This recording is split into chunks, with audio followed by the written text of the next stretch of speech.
culture du viol organisé. On se lève, on se casse, on stoppe le patriarcat. On prend le pouvoir et on se bat pour nos droits.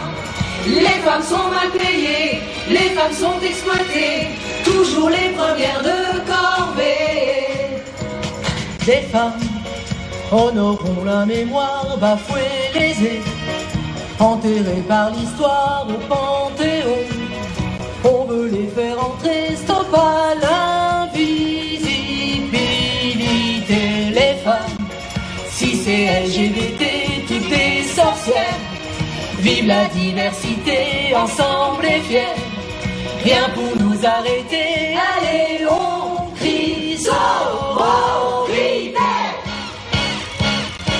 On se lève, on se casse, on stoppe le patriarcat. On prend le pouvoir et on se bat pour nos droits. Les femmes sont malmenées, les femmes sont violentées. Culture du viol organisé. On se lève, on se casse, on stoppe le patriarcat. On prend le pouvoir et on se bat pour nos droits. Les femmes sont mal payées, les femmes sont exploitées, toujours les premières de corvée. On se lève, on se casse, on stoppe le patriarcat. On prend le pouvoir et on se bat pour nos droits. Femmes du monde entier, on ne va pas s'arrêter. Ensemble on ne va rien lâcher.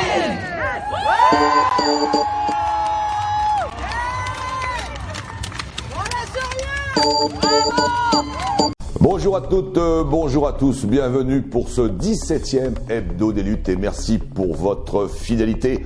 Bon, vous n'êtes pas encore assez nombreux, mais ça va venir. Je suis tout seul, pas de souci. Philippe est en vacances, il se repose dans le sud-ouest. Par contre, Jésus nous est de retour, en pleine forme, et on en est content. Ce n'était pas la Covid, attention, voilà. Parce qu'effectivement, dès qu'on est un peu malade, il paraît que c'est la Covid. Non, pas du tout. J'espère que vous aurez apprécié notre petite introduction par rapport justement à la journée mondiale de défense et de lutte des femmes, la manif qui s'est tenue à Paris avec une belle chanson contre le patriarcat. Voilà, notre journal sera un peu justement dirigé en l'honneur de la défense et de lutte des femmes, non pas en l'honneur des femmes tout simplement, mais sur la défense et la lutte des femmes. Place aux toutes images. Au lendemain de l'annonce de 750 suppressions d'emplois chez Bosch-Rodez, pour la CGT, ce qui prédomine, c'est d'abord la colère et le dégoût. Et en même temps, on n'est pas surpris, ça fait plusieurs années que nous alertons sur ces risques-là. Donc aujourd'hui, on est face à une annonce dramatique pour tout un territoire, bien évidemment. Et donc l'enjeu, c'est maintenant de voir comment nous réagissons collectivement. En 2019, le 13 avril plus précisément, nous avions organisé une grande marche pour le développement de la filière automobile dans le département de l'Aveyron. Il y a besoin désormais de voir comment toutes les forces vives se mobilisent pour faire face et s'opposer très clairement à cette annonce, parce qu'il n'est pas question pour la CGT du moins d'accepter ce qui a été annoncé, et y compris pour M. Denner de revenir la semaine prochaine à Rodez comme si de rien n'était. Il y a besoin donc, dans l'unité syndicale la plus large, de voir comment on peut agir pour faire en sorte que cet outil industriel, qui est un fleuron national et qui a des compétences pour pouvoir développer d'autres productions et que l'automobile, pour que tous les moyens soient donnés et se laisser le temps pour permettre la diversification des productions. Et donc, il est hors de question d'être dans la résignation. Le 17 février, le gouvernement a donc décrété, en pleine vacances scolaires, que dans les conservatoires et partout ailleurs, dans les écoles de danse associatives, les élèves qui sont mineurs et qui ne sont pas en horaire aménagé, donc en CHAD, et ceux qui ne sont pas en troisième cycle ne pourraient plus venir prendre les cours en présentiel. Donc on a des élèves qui sont en horaire aménagé, qui ont un cours en plus la semaine, et d'autres qui ne le sont pas. Ceux qui sont en horaire aménagé peuvent venir en présentiel à prendre tous les cours au conservatoire, et les autres non, donc ils sont en visioconférence. Ça veut dire que ce sont des élèves qui ont un cours par semaine, au lieu d'en avoir 3 ou 4. Ce sont des élèves qui font la barre accrochée à une chaise sur un tapis du salon quand on a l'espace, avec tout ce que ça implique, et c'est une vraie inégalité de traitement. Oui, parce que toi, tu prépares les élèves au concours du conservatoire, c'est ça? Exactement. Alors, donc, comme c'est un CRR, on a des élèves qu'on l'on prépare à l'entrée à l'école de danse de l'opéra, par exemple. Il y a un deuxième tour qui se passe le 12 mars. J'ai une élève, j'en ai deux. J'en ai une que je peux présenter, enfin que je peux faire travailler, et l'autre que je ne vois pas.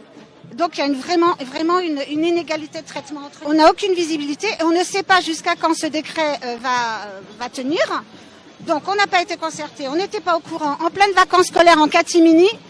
Et ensuite, on n'a pas de visibilité sur la suite du tout. Voilà, donc on est en journée d'action devant la PPDC d'Onet-le-Château à Rodez, Onet-le-Château, à l'appel de 6 bureaux avec 130 agents qui ont signé une pétition pour mettre fin à la précarité à la Poste, puisque le modèle social de la Poste aujourd'hui devient des CDD qui deviennent des intérims, des CDI intérims, et que tout simplement au bout de 3 ans, voire plus de 3 ans, on dégage et qu'on remplace par d'autres.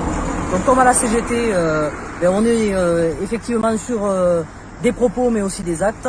Aujourd'hui, il a été décidé que nous irions nous adresser à la directrice de l'établissement d'Onet-le-Château, puisque derrière ces jeunes, c'est des familles, c'est également des jeunes qui ont raison de vouloir construire leur avenir. À la CGT, c'est pas le plaisir de voir des jeunes qui vont faire la queue au secours populaire ou au resto du cœur pour se nourrir. Il y a des emplois à pourvoir, et des entreprises comme la Poste, qui sont deuxième employeur en France, ils doivent donner l'exemple. Ils sont embauchés sur de l'activité permanente. C'est tout à fait illégal. C'est pour ça que la directe de l'Aveyron en a été informée. C'est des dizaines et des dizaines de CDI intérim qu'on a partout. Le service postal ne se ferait pas sans eux. Donc on est attaché à ces collègues, parce que bien entendu au bout de 3 ans, ça devient des collègues à part entière. Et donc c'est inadmissible, et on a même poussé le vice jusqu'à demander à certains de former ceux qui venaient eux-mêmes en CDI intérim et qui arrivaient et qui allaient eux-mêmes sûrement rester 3 ans dans la boîte et qu'on allait gicler au bout de 3 ans également. Donc il y a de la place à la Poste, il y a des emplois à pourvoir. Effectivement, nous, la jeunesse, on la veut avec des emplois et on ne la veut pas dans la précarité. Et la CGT, elle continuera à se bagarrer et à faire en sorte que les agents se mobilisent pour qu'on puisse mettre fin à ça. On s'est battu pendant des années, il y a 25 ans de ça, pour que les précaires à la Poste disparaissent. On est en récession et la CGT, elle est pour le progrès social. Et donc là, on est tout à fait dans notre rôle et on pense très fort à tous ces intérims, ces CDI intérims qui sont parmi nous. Et on dit manpower, c'est pas l'avenir, quand on a des places de postiers à part entière avec les droits des postiers. Simple, forte, aimant l'art. Brave et libre aussi. Les femmes de demain ne voudront ni dominer, ni être dominées. Une phrase de Louise Michel, institutrice et femme révolutionnaire de la Commune de Paris, dont on fête aujourd'hui les 150 ans. La période du Covid, cette pandémie mondiale, a un impact majeur dans les pays à faible et moyen revenus. En fait, l'UNICEF nous apprend que 47 millions de femmes n'ont pas eu accès aux centres de santé. Et parmi ces 47 millions de femmes, il y a 7 millions de femmes qui n'ont pu avoir des moyens contraceptifs et qui auront une grossesse non désirée. 59%. C'est le pourcentage des entreprises de plus de 50 salariés qui ne respectent pas l'égalité salariale entre les hommes et les femmes. C'est une étude de la CGT. 4,5%. C'est l'écart entre les femmes et les hommes au niveau du salaire. Et où cela se passe, c'est en Islande. C'est le plus petit écart mondial. Bravo à l'Islande. Enfin, et bravo aux députés qui se sont battus, ils étaient de tous les bords. Enfin, effectivement, les agents d'entretien, ils sont 175, dont 127 femmes, ont obtenu le 13e mois. Ça a été voté cette semaine par décret. Bravo à elles, bravo à eux. Enfin, félicitations notamment aux députés. Mais maintenant, une petite remarque. Maintenant qu'ils et elles ont le 13e mois, il faudrait peut-être les intégrer au personnel de l'Assemblée nationale. Ça serait beaucoup plus simple que la sous-traitance. Entre-temps, les syndicats négocient avec les députés, justement, que ces personnels-là travaillent la journée et travaillent en horaire un peu moins précarisé, c'est-à-dire un peu plus continu. On va remettre en cause un principe ou un concept. Alors pas remettre en cause complètement, mais les pistes cyclables. Eh bien, il faut savoir que les pistes cyclables, donc le vélo, est emprunté par 62% des hommes, donc que 38% des femmes. Pourquoi que 38% des femmes? Parce que dans leur vie quotidienne, le vélo n'est pas si pratique que cela, notamment pour emmener les enfants, pour aller faire les courses, et ainsi de suite. Et les femmes préfèrent donc le bus. Donc demain, mesdames et messieurs les élus, quand vous proposez les pistes cyclables, attention, proposez aussi une augmentation du réseau de bus. Parce qu'il est plus sécurisé pour les femmes, malheureusement, on pourrait le dire, mais surtout plus pratique. Et puis, le réseau de bus, il faudra qu'il soit gratuit pour permettre à tout le monde de l'emprunter. Pour terminer ces brèves, un petit focus sur le gouvernement Macron. Elisabeth Moreno, ministre déléguée à l'égalité hommes-femmes, disait récemment « Dans notre pays, on peine à donner de la place aux femmes. » Certes, c'est vrai, mais sauf que son patron, celui qui est là-haut, vous savez, au château, Macron, eh bien, parmi ses conseillers, il en a 13 de conseillers. Eh bien, parmi ses conseillers, il y a 12 conseillers hommes, une conseillère femme. Bonne chance, Madame la Ministre. Pour ce 17e numéro d'Hebdo des luttes, on l'a présenté tout à l'heure, on le consacre à la défense et la lutte des femmes, mais aussi sur le portrait des femmes. Et merci à Catherine Lecoq qui prépare une belle initiative vidéo avec des portraits de femmes, justement, quelles sont les femmes qui les ont marquées, et elle nous a permis d'en choisir quelques-uns. Et pour cette Hebdo des luttes, nous allons vous passer un extrait d'une interview de Dalila. Dalila, qui est une femme française de parents algériens, et le modèle, c'est sa mère. Et pourquoi sa mère? Parce qu'en fait, son père, dès qu'ils ont été un peu plus grands, et parce que sa mère voulait s'émanciper, a choisi de prendre ses enfants et de les emmener en Algérie. Et c'est toute cette histoire que Dalila va vous raconter. Moi, je viens de Delle, un petit village à côté de Belfort, en Franche-Comté.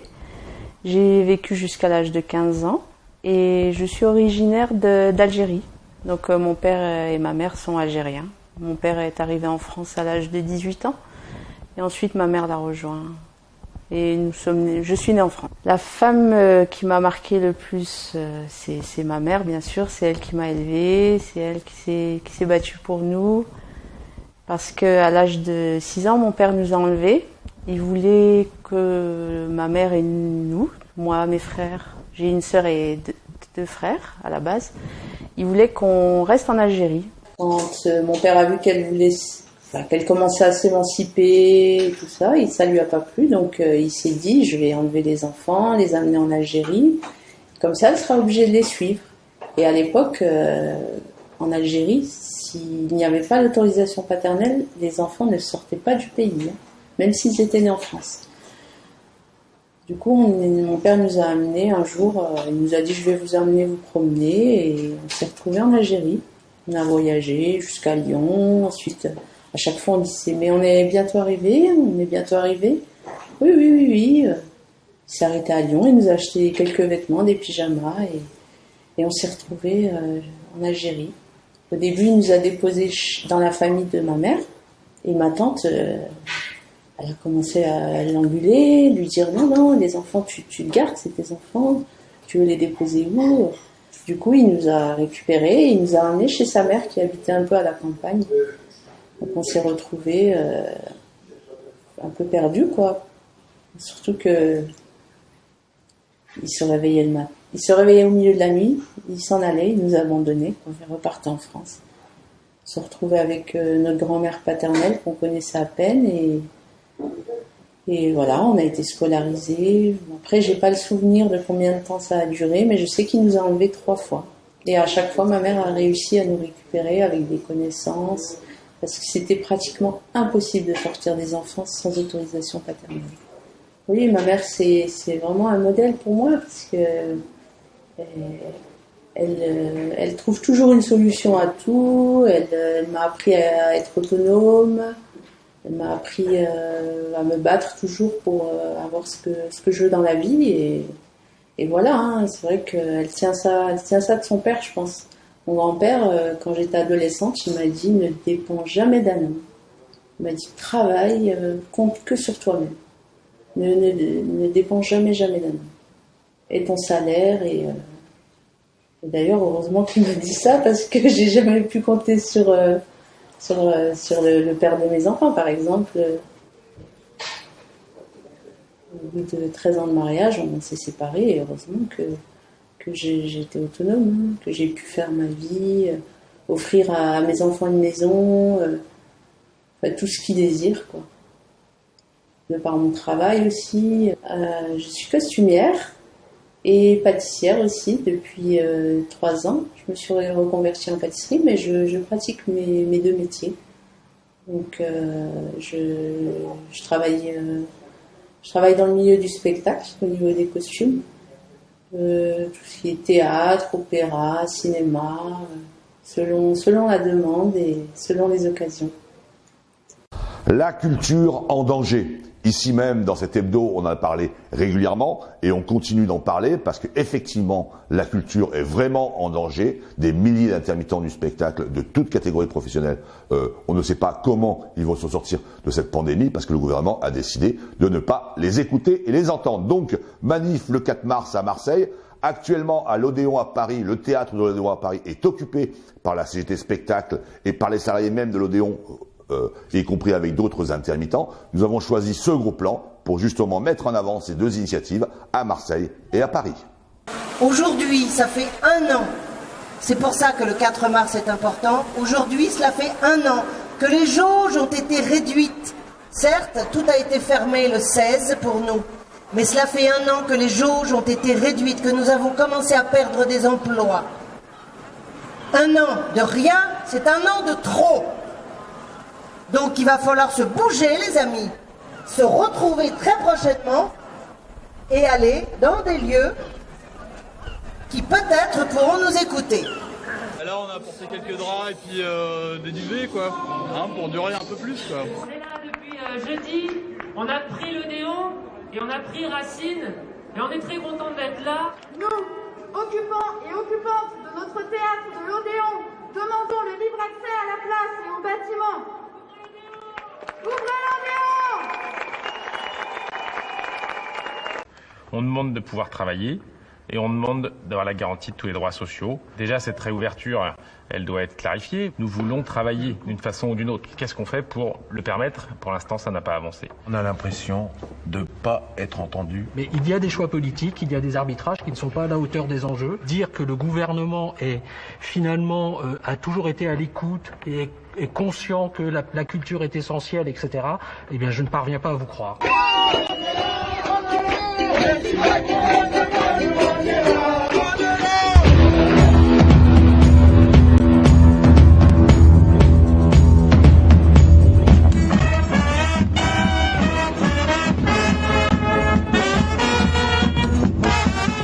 Nous devons monter en puissance au mois de mars, investir tous les théâtres de France pour porter nos revendications. Dans les jours qui viennent, rejoignez-nous. Rejoignez-nous, soyons nombreuses et nombreux parce qu'il va le falloir. Il va falloir qu'on les fasse plier, oui, sur l'assurance chômage, sur la poursuite de l'année blanche, sur le traitement, des précaires, des intermittents de l'emploi. Voilà, salut à toutes et tous, on continue, merci de votre soutien. Roselyne Bachelot a été très gentille, comme d'habitude. Elle nous a dit qu'elle nous aimait beaucoup. C'est bien les déclarations d'amour, mais de temps en temps on veut des preuves d'amour. Alors on lui a dit, tant qu'on n'a pas de réponse, on reste ici. On bosse ici, on reste ici d'ailleurs. Le spectacle vivant, c'est le socle social. C'est le socle véritablement social qui fait un maillage au territoire et qui nous permet d'avoir des jeunes éduqués, qui nous permet d'avoir des jeunes aussi qui vont venir et qui vont avoir un espoir de vie. Qu'est-ce qu'on leur donne en ce moment? On ne peut même plus aller à leur rencontre. Il faut prendre la mesure, encore une fois, de l'urgence dans laquelle nous sommes. Nous sommes dans une urgence sociale, inédite. Je répète, inédite. Il n'y a pas que le vaccin, on le voit, qui compte. Il y a la vie de toutes ces femmes et ces hommes, et ces enfants, et ces jeunes, et tout le public qui n'en peut même de rester devant sa télévision à regarder des conneries, quoi. Il faut dire. Je crois qu'on a oublié un pan entier de notre secteur, ce sont les salariés de petites et très petites structures, et même les isolés, ceux qui sont solos, qui font leur spectacle de clown, et qui vont vers les enfants, qui leur donne du bonheur. Tous les spectacles de Noël ont été annulés. Mais oui, mais ça c'est pas pensable. Noël, Pâques, que sais-je, aller auprès des enfants, auprès des jeunes, continuer à les... Au contraire, on devrait faire un effort surdimensionné pour ça, en ce moment. Puisque nous avons des disponibilités aussi auprès de plein d'artistes et techniciens. Ciao bella, ciao bella, ciao, ciao, ciao, che passeranno, Milano che bel giorno, e questo è il fiore del partigiano, oh bella, ciao bella, ciao bella, ciao, ciao, ciao, questo è il fiore del partigiano, morto per la libertà, e questo è il fiore del partigiano.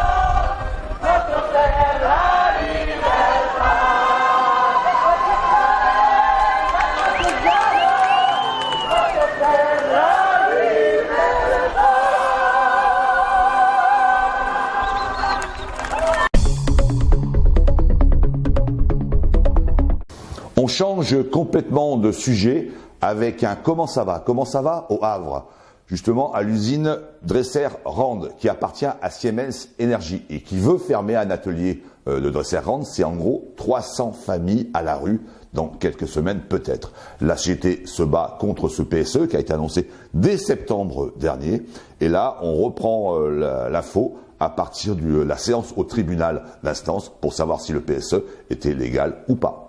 Enfin, un petit retour de cette à peu près heure d'audience qui a été riche de débats, on va dire, entre les deux parties. On a eu affaire à une juge qui, malgré tout, a essayé de comprendre le fond de notre démarche et l'argumentaire, bien sûr, des parties adverses.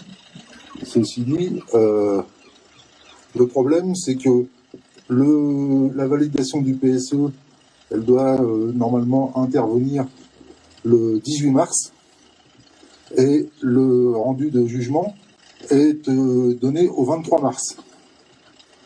C'est pas grave, le 18 mars, on pourra toujours dire que le CSE ne rend pas un avis dans la mesure où il y a une décision de justice qui doit intervenir. Ça, c'est le premier point. Donc, d'une façon générale, l'impression, oui, d'avoir été entendu. Quand on a une juge qui, à un moment donné, dit à la partie adverse, je souhaiterais quand même que Dresser-Rand comprenne que, au-delà de Siemens Energy, au-delà de Dresser-Rand, au-delà du PSE, on parle avant tout d'emplois supprimés et par conséquence de familles menacées qui vont se retrouver éventuellement dans des situations compliquées de précarité ou de tout ce qu'on connaît, ce qui va avec. La juge demande quand même à la direction d'être à l'écoute des salariés. Enfin, je pense que c'est déjà un fait notable. Quoi dire de plus sur les orientations stratégiques et sur les données que l'on attend? La partie adverse met en avant le fait que ces données à 2023 seront travaillées à partir de juin 2021. Bah, ça fait rigoler, oui. Mais ça a surtout chatouillé l'oreille du juge, enfin de la juge, qui dit, bah, à ce moment-là, plutôt que d'arrêter le PSE en mars, je vais peut-être réfléchir à aller jusqu'au mois de juin pour laisser le temps à la société de travailler et de rendre les chiffres et les informations que l'on demande. Donc voilà. Donc en résumé, je l'ai dit plusieurs fois déjà, je pense que on va pas crier victoire bien avant l'heure, mais j'ai un sentiment un petit peu positif que je voudrais vous partager. Je pense que je suis pas dépité en ressortant, quoi. On n'a pas eu une grande victoire de la partie adverse, même si la direction était là en force quand moi on m'a fait rentrer tout seul. On a eu le droit à Morillon, à Rome et Renard, donc le PDG, le directeur financier et le DRH. Quand moi, il a fallu presque que je me foute à poil pour rentrer. Donc voilà, mais bon, on verra bien. Donc le 23 mars, messieurs, dames. Merci à vous tous. On termine comme d'habitude avec notre page culture. Il n'y a pas de livre aujourd'hui à vous proposer, mais un film Un film en plus qui n'est pas produit par nous, puis qui a été produit par LCP, ou en tout cas diffusé par LCP, Le Souffle de Martha. Le Souffle de Martha, c'est un documentaire sur Martha Desrumeaux. Martha Desrumeaux, une syndicaliste, une communiste qui s'est engagée très tôt, dès l'âge de 13 ans, dans le syndicat CGTU à l'époque, c'était avant les années 30. Un très très beau documentaire. Nous vous présentons un extrait de ce documentaire, c'est en voix off, avec des images, et à retrouver sur LCP dès la semaine prochaine, sur Internet ou devant votre télé. À Comines, on travaillait le lin, dans le bruit infernal des machines, dans la poussière, la chaleur et l'humidité. On pataugeait dans des flaques d'huile des métiers à tisser. 10 heures par jour, même pour les enfants. Tout le monde savait qu'on n'avait pas le droit de travailler avant 13 ans, mais personne disait rien. Une fois, j'ai dû me cacher dans une caisse quand l'inspecteur du travail est passé. Le Nord, c'est un endroit où les femmes travaillent, et elles travaillent notamment dans le textile. Mais ce sont vraiment des femmes issues des milieux les plus populaires, et surtout, elles commencent très jeunes. Elles n'ont absolument pas le temps d'être formées et d'être éduquées. Et justement, le patronat du textile a toujours joué là-dessus, sur le fait que les femmes étaient les moins éduquées possibles pour pouvoir être les plus dociles possibles. Or, Martha n'a pas l'éducation, mais elle n'est pas docile. J'étais bien jeune, mais je me laissais pas faire. Un jour, une ouvrière était absente. Le contremaître me dit « Martha, toi t'es une rapide, tu peux travailler sur 2 métiers à la fois. » Alors je lui réponds « D'accord, mais si je travaille sur 2 métiers, alors j'ai droit à un double salaire. » À 13 ans, je me suis syndiqué à la CGT à Comines. J'étais la seule fille. Voilà, vous venez de voir la bande-annonce du Souffle de Martha. Nous vous conseillons d'aller le voir, super documentaire sur LCP et bravo à LCP. En attendant, le mois de mars pour nous sera consacré sur une nouvelle chaîne YouTube, Le Vent se lève, notre nom du festival du film documentaire, où nous mettrons en ligne une dizaine de documentaires sur la lutte et la défense des femmes, et notamment 4 portraits réalisés par Dominique et Cathy, des extraits de documentaires, puisqu'on laisse la primeur bien sûr à Dominique et Cathy. Merci de votre fidélité. Rejoignez-nous sur la page YouTube de l'Hebdo des luttes, mais maintenant sur la page YouTube Le Vent se lève. À la semaine prochaine. Au revoir.